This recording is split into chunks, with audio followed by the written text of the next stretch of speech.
ஆன்மீக அன்பர்களுக்கு அன்பு வணக்கம்.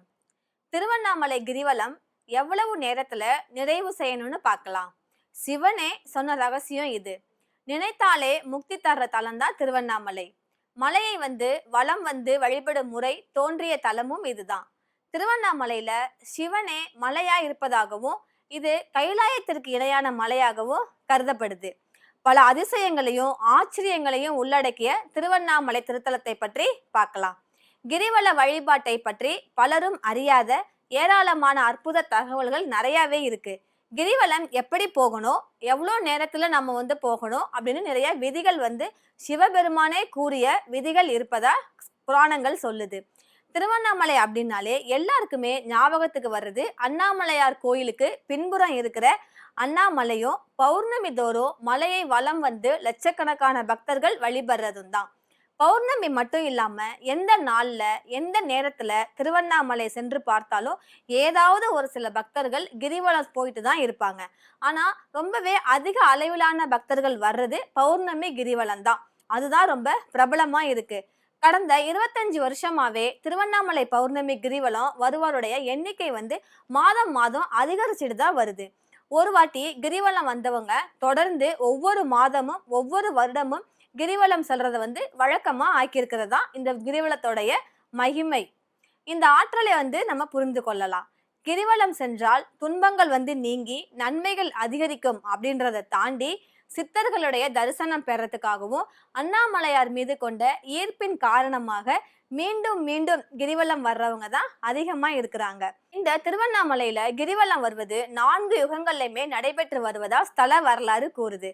கிரிவல மகிமைய கலியுகத்துல முதலா பாண்டிய மன்னன் வஜ்ராங்கன் அறிந்ததா புராணம் கூறுது. பாண்டிய மன்னன் வஜ்ராங்கதான் ஒரு வாட்டி வேட்டை ஆடுறதுக்காக போன போது வாசனை மிக்க ஒரு புனுகு பூனைய பார்த்தாராம். அந்த புனுகு பூனையை பிடிக்க அது ஓடிடுச்சான். அது அவன்கிட்ட இருந்து தப்பிச்சு திருவண்ணாமலை போயிடுச்சு. மன்னனும் குதிரையில விடாது விரட்ட அது மலைய 5 வாட்டி சுத்தி வந்துச்சான். இது மாதிரி திருவண்ணாமலையை அந்த பூனையும் குதிரையும் சுத்தி வர மன்னன் குதிரை மேல உக்காந்து சுற்றி வந்திருக்காரு. 5 முறை சுற்றி முடிஞ்சோன கோயிலுக்கு எதிரே வந்த அந்த பூனையும் குதிரையும் கீழே விழுந்து அதோடைய உயிரை விட்டாங்களாம். அப்ப உயிரிழந்த அந்த பூனையும் குதிரையும் கந்தவர்களா மாறி விண்ணுலகம் போயிட்டாங்களாம். அதை கண்ட அந்த மன்னன் என்ன இது இப்படி இருக்கேன்னு விசாரிக்க அவங்க 2 பேருமே கைலாயத்துல சிவ பூஜை செய்த கந்தவர்கள் அப்படின்னும் சாபத்தோட காரணமா பூனையாகவும் குதிரையாகவும் மாறியதா தெரிவிச்சிருக்காங்க. நாங்க 2 பேருமே இன்னைக்கு இந்த புண்ணிய மலையை 5 வாட்டி வலம் வந்ததுனால சாப விமோசனம் பெற்று கைலாயம் போறோம். ஆனா நீ குதிரை மீது அமர்ந்து உட்கார்ந்து கிரிவலம் வந்ததால உனக்கு அந்த பலன் கிடைக்கல.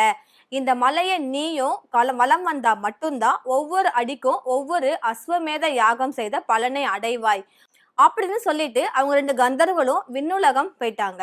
இது மாதிரி பல்வேறு மகிமைகளை கொண்டதாக தான் திருவண்ணாமலை இருக்குது. கிரிவலம் செல்றவங்க எண்ணிக்கை அதிகரித்து கொண்டே தான் இருக்குது. பார்வதி தேவி ஒரு வாட்டி சிவபெருமனை எப்போதும் பிரியாம இருக்கிறதுக்காக சிவபெருமானோட உடல்ல சரி பாதியா பெறுவதற்காக கடும் தவம் புரிஞ்சிருக்காங்க. சிவனோட அருளை பெற்று அவருடைய உடல்ல சரி பாதியை பெற வேண்டும் அப்படின்னு வேண்டிக் கொண்டாங்களாம். அதுக்கு சிவனும் என்னுடைய பிரம்மாண்ட வடிவத்தை அதிகாலை 2 நாழிகைக்குள், அதாவது 2 நாழிகைன்றது 48 நிமிடங்கள் அப்படின்னு இந்த இடத்துல பொருள்படும். அந்த 2 நாழிகைக்குள்ள நீ சுற்றி வரணும். அது மாதிரி நீ சுற்றி வந்தீன்னா என்னில சரி பாதி வழங்குவேன் அப்படின்னு சொல்லியிருக்காங்க. அதே மாதிரி பார்வதியும் சிவபெருமானே மலையாக இருப்பதாக அறிந்து திருவண்ணாமலையை இறைவனா கருதி வலம் வந்திருக்கிறாங்க. முதலாக கிரிவலம் வந்த அன்னைக்கு சிவபெருமான் கிரிவல பாதையில நேர் அண்ணாமலை கோயிலுக்கு அருகே நந்தி வாகனத்திலும் ஈசன்ய லிங்கத்திற்கு அருகே ஒளி ரூபத்திலும் காட்சி கொடுத்து அருள் செஞ்சிருக்காரு. அதுக்கப்புறம் கார்த்திகை மாதம் வர்ற பௌர்ணமி நாள்ல தன்னுடைய உடல்ல சரிபாதி வழங்கி அர்த்த நாரீஸ்வர வடிவம் கொண்டிருக்காரு. அதனால பெரும் மகிழ்ச்சி அடைந்த பார்வதி இறைவன் தனக்கு அருள் புரிஞ்சத மாதிரி இங்கு கிரிவலம் செய்யற எல்லா உயிர்களுக்குமே அவர் அருள் வழங்கணும் அப்படின்னு வேண்டிக்கிட்டாங்களாம் பார்வதி தேவி. பார்வதி தேவியோட கோரிக்கைக்கு அண்ணாமலையாரும் சம்மதிச்சிருக்காரு. பார்வதி தேவியை போல எல்லாராலையுமே 48 நிமிடங்கள்ல மலைய வலம் வர முடியாது இல்லையா? திருவண்ணாமலை கிரிவல பாதைன்றது 14 கிலோமீட்டர் தூரம். அதாவது 14 உலகங்களையும் குறிப்பதா இதை வந்து கருதப்படுது. கிழக்கு கோபுரத்துக்கு அருகில துவங்கி அதே இடத்திலேயே கிரிவலத்தை நிறைவு வந்து செய்யணும். கிரிவலத்தை நிறைவு செய்ய பக்தர்களுடைய நடையின் வேகத்தை பொறுத்து 3 மணி முதல் 4 மணி நேரம் ஆகலாம்னு சொல்றாங்க. சூரிய அஸ்தமனத்திற்கு பிறகு கிரிவலத்தை துவங்கி சூரிய உதயத்திற்குள் நிறைவு செய்யணும். இதுதான் விதி. இரவு நேரத்திலேயே ஆன்மீக அதிர்வலைகள் அதிகம் இருக்கும் அப்படின்றதுனால கிரிவலம் செல்றதுக்கு சூரிய அஸ்தமனத்திற்கு பிறகான நேரமும் பிரம்ம முகூர்த்த நேரமுமே சரியானதாக சொல்லப்படுது. பஞ்சபூத தலங்கள்ல அக்னிக்கு உரிய தலமா விளங்குறது திருவண்ணாமலை. தமிழகத்துல உள்ள சக்தி வாய்ந்த புண்ணிய தலங்கள்ல ஒன்னா இருக்கிறது திருவண்ணாமலை தான். இந்த திருவண்ணாமலையில ஒவ்வொரு நாளுமே ஒவ்வொரு கிழமையிலுமே நேரம் திதி இதோடைய அடிப்படையில கிரிவலம் செல்ற பலன் மாறுபடும் அப்படின்னு சொல்றாங்க. இருந்தாலும் ஒரே ஒரு முறை நம்ம கிரிவலம் சென்றாலும் அவங்களுக்கு அண்ணாமலையருடைய அருள் நிச்சயம் கிடைக்கும் அப்படின்னு சொல்றாங்க. மற்ற எந்த கோயில்லையுமே இல்லாத தனி சிறப்பா திருவண்ணாமலையில மட்டும்தான் மலையை வந்து வலம் வந்து பக்தர்கள் வழிபடும் பழக்கம் இருக்குது. பழனி, திருப்பரங்குன்றம் இது மாதிரி இருக்கிற கோயில்கள்ல இன்னைக்கு பக்தர்கள் கிரிவலம் செஞ்சாலும் கிரிவலம் அப்படின்னு சொன்ன உடனேயே நம்ம எல்லாருக்கும் ஞாபகம் வர்ற புண்ணிய தலம் தான் திருவண்ணாமலை. கைலாய மலைக்கு இணையதாக சொல்லப்படும் திருவண்ணாமலையில மட்டும்தான் சிவபெருமானே மலையா வீற்றிருப்பதா ஐதீகம். திருவண்ணாமலை கிரிவலத்தின் போதுதான் சிவனையே வலம் வருவதற்கு சமம் அப்படின்றதுனால பக்தர்கள் காலில் செருப்பு கூட இல்லாம வலம் வருவாங்க. அது மாதிரி மலை மீது ஏறி செல்வதற்கும் தடை வந்து இருக்கு. கார்த்திகை தீப திருநாள் அன்னைக்கு மட்டும்தான் மகா தீபம் ஏற்றும் உரிமையை பெற்ற பர்வத குலத்தவர்கள் மட்டும்தான் சிவன்கிட்ட மன்னிப்பும் அனுமதியும் கேட்டுட்டு மலை உச்சிக்கு செல்றதுக்கு அனுமதிக்கப்படுவாங்க. அப்ப மட்டும்தான் ஒரு குறிப்பிட்ட எண்ணிக்கையிலான பக்தர்கள் வந்து கடுமையான கட்டுப்பாடுகளோட மலை மீது ஏறி செல்ல அனுமதிக்கப்படுறாங்களாம். திருவண்ணாமலையில வருடத்தோடைய அனைத்து நாட்களுமே அனைத்து நேரமுமே பக்தர்கள் கிரிவலம் போயிட்டு தான் இருக்கிறாங்க.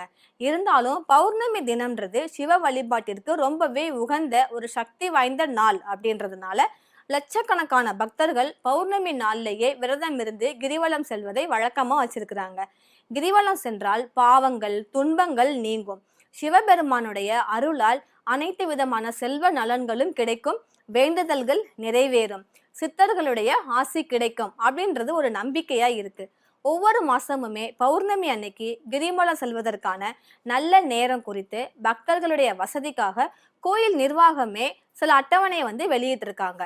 பொதுவா திருவண்ணாமலையில செவ்வாய்க்கிழமையில கிரிவலம் சென்றால் கடன் வறுமை இதெல்லாம் நீங்குன்றது ஒரு நம்பிக்கையா இருக்கு. அதோடு நம்ம வேலையில ஏதாவது பிரச்சனைகள் ஏற்பட்டாலோ இல்ல பொறாமை அவமானம் பகை இதெல்லாம் இருந்தா அது நீங்கி உத்தியோகத்துல உயர்வு வரும், விரும்பிய இடமாற்றம் இதெல்லாம் வரும், துன்பங்கள்ல இருந்து விடுதலை கிடைக்கும் அப்படின்றது நம்பிக்கையா இருக்கு. தொடர்ந்து 3 ஆண்டுகள் வந்து விசாகம் நட்சத்திரமும் பௌர்ணமியும் இணைந்து வர்ற நாள்ல கிரிவலம் போனோம்னா அண்ணாமலையருடைய அருளும் தரிசனமும் கிடைக்கும் அப்படின்றது ஐதீகமா இருக்கு. இந்த திருவண்ணாமலை கிரிவலத்தை நம்மளுடைய தமிழக மக்கள் மட்டும் இல்லாம ஃபாரின்ல இருந்து வர்றவங்க கூட அந்த கிரிவலத்துல வந்து கலந்து கொள்றாங்களாம். நீங்க என்னைக்கு போனாலுமே அந்த மலையை வந்து கிரிவலம் போறவங்க அட்லீஸ்ட் ஒரு 4ல இருந்து 5 பேராவது இருப்பாங்க. அவ்வளோ சக்தி வாய்ந்தது இந்த கிரிவலம். ஒரு வாட்டி நம்ம கிரிவலம் போனாலுமே மாசம் மாசம் வரணும்ப்பா, எப்படியாவது அடுத்த வருஷமும் வந்துடணும்ப்பா, அடுத்த பௌர்ணமிக்கு வரணும்ப்பா அப்படின்ட்டு நம்மளையே வந்து மனசார உள்ளூரை வந்து நினைக்க தோன்றதுதான் இந்த திருவண்ணாமலை கிரிவலத்துடைய தனி சிறப்பு அப்படின்னு சொல்றாங்க. ஸோ நீங்களும் உங்களுக்கு டைம் இருந்துச்சுன்னா பௌர்ணமி அன்னைக்கு திருவண்ணாமலை கிரிவலத்துல நீங்க கலந்துக்கிட்டீங்கன்னா அந்த சந்திரனோட ஆசையும் அப்ப இருக்கிற நேர்மறை ஆற்றலும் உங்களுக்கு வந்து வேலை செய்யும். அதாவது உங்க வாழ்க்கையில நல்லது நடக்கும். நீங்க வந்து ஆத்மார்த்தமா என்ன வேண்டிக்கிட்டீங்களோ அதை வந்து சிவபெருமான் உங்களுக்கு வந்து கொடுப்பாங்க அப்படின்னு சொல்றாங்க. ஏன்னா பார்வதி தேவி அவங்களே இந்த கிரிவலம் வந்து அதுவும் 48 நிமிடங்கள்ல 2 நாழிகைகள்ல கிரிவலம் வந்து அந்த அருளை வந்து அவங்க அடைஞ்சிருக்கிறாங்க. நம்மளால கண்டிப்பா 48 நிமிடங்கள்ல வந்து கிரிவலம் வந்துட முடியாது. இருந்தாலும் 3 மணிலேருந்து 4 மணி நேரம் வரைக்கும் இந்த கிரிவலம் வந்து ஆகும். அவங்க நடக்கிற ஸ்பீடை பொறுத்து இருக்குது அப்படின்னு சொல்றாங்க. ஸோ குழந்தைங்க இருந்தா கூட அவங்களையும் நீங்க அழைச்சிக்கிட்டு நீங்க ஒரு வேண்டுதல் மாதிரி வச்சுக்கிட்டு இந்த பௌர்ணமி கிரிவலத்துல கலந்துக்கிட்டீங்கன்னா அந்த அண்ணாமலையாருடைய ஆசையும் அருளும் உங்களுக்கு வந்து கிடைக்கும். இதே மாதிரி அருள் தரும் ஆலயங்கள் நிகழ்ச்சியில இன்னொரு நாள் நான் வந்து உங்களை மீட் பண்றேன். தேங்க்யூ.